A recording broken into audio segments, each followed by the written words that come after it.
सगळ्यांनी मिळून या पाण्याच्या टाकीचा प्रश्न या ठिकाणी सोडवला। या ठिकाणी आधी काही सांगा वर्षाचा भाग नव्हता, पण ऊसाच्या बाबतीत आज विजय शुगर आपण लिलावामध्ये घेतला।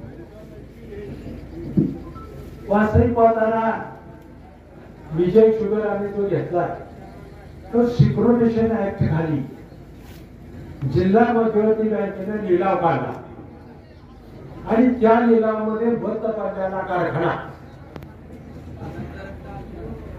125 कोटी रुपये एका चेकने देऊन आम्ही तो खरेदी केला आणि त्यात नाव दिलं आम्ही विठ्ठलराव शिंदे कारखाना नंबर 1 आणि विठ्ठलराव शिंदे कारखाना नंबर 2।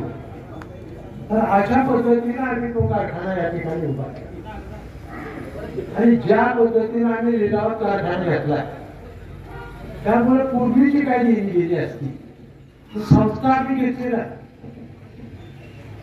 आम्ही लिलावात कारखाना घेऊन आमच्या संस्थेला जोडला, पण काही लोकांचे पैसे असतील ज्या कारखान्याकडे ऊसाचे काय बाटे असतील भारतानं आम्ही त्यावेळेला कोर्टात जागीर दाखल केले, पहिल्या मॅनेजमेंटवर जामीन करून घेतले। त्यामुळे आमचा कशाने संबंध आहे, पण काही मंडळी म्हणतात विजय शुगरचे पैसे दिले नाही, आमचा काय संबंध आहे? जी कंपनी आहे त्यांच्याकडे घ्या। आम्ही लिलावामध्ये सिक्युरिटेशन ऍक्ट खाली हा कारखाना घेतलेला असल्यामुळे काही संबंध आहे का? आणि भारतानं त्या बाबतीत कायदेशीर कारवाई केलेली, पण आता काहीतरी निवडणुकीच्या निमित्ताने बोलायचं म्हणून काय मंडळींचा हा प्रयत्न चाललेला आहे, हे काही योग्य नाही।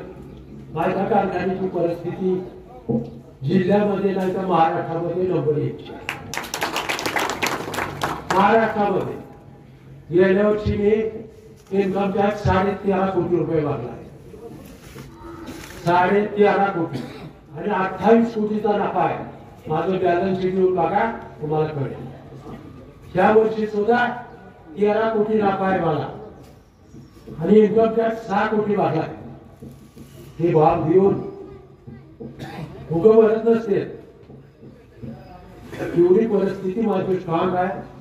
साठल्याला माझा नफा जवळपास 90 कोटीचा आहे, त्यामुळे माझ्या कारखान्याची परिस्थिती चांगली आहे। मला कोणाबरोबर स्पर्धा करायची नाही, पण निवडणुका डोळ्यासमोर ठेवून जर स्पर्धा आपण केली तर त्या संस्थेत वाटतो।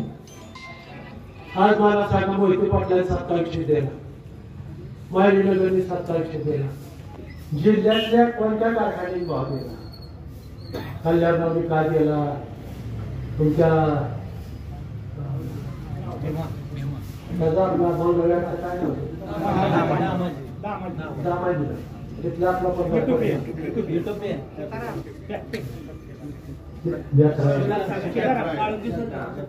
सीतारा त्यांनी काय भाव दिला? आष्टीचा कारखाना काय भाव दिला? विमानी काय भाव दिला? सगळं जर आपण बघितलं तर आपण सगळ्यापेक्षा चांगला भाव द्यायचा प्रयत्न केला आणि शेवटी संस्था टिकली। तात्पुरतं जर आपण बघितलं तर संस्था टिकणार, आपल्याला संस्था टिकली पाहिजे। आपण बघितलंय विठ्ठलरावांच्या काळात काय होतं, शेअरची किंमत काय होती, साखरेच्या पोत्यावर पैसे आणायला घेत नव्हते। सगळ्यापेक्षा महाराष्ट्रात 2 माणसं भाव द्यायची, औदुंबरांना आणि शंकरराव पाटील इंदापूर, 2 माणसं। आज कष्ट करून त्या माणसाने उभा केलेली कारखाना आपण भविष्य काळामध्ये चांगली चालवायचा प्रयत्न केला पाहिजे। मला अधिकार नाही म्हणणाऱ्याला सहकारी कारखान्यामध्ये कुठल्याही कारखान्याचं बॅलन्स शीट आमच्याकडे येतं, माझ्याही कारखान्याचं सगळ्याकडचं, त्यामुळे बॅलन्स शीट बघायचा हा अधिकार सहकारी कारखान्याला सगळ्याला। त्या दृष्टीनं आमचं बॅलन्स शीट बघून काय चुका असतील तर निश्चितपणे मांडाव्या, एवढंच मी या निमित्ताने